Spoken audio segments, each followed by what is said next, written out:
Christmas reminds us of light in dark times, of hope, grace and love that are always greater than fear. It is a time when we once again focus on humility, on caring for one another, and on the value of truth and peace.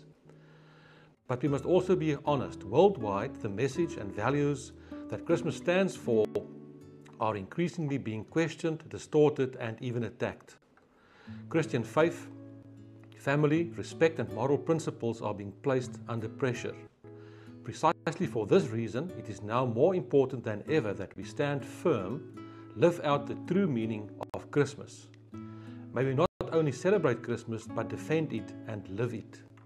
May this festive season fill our hearts with peace, love, and joy, and may the new year bring hope and blessings.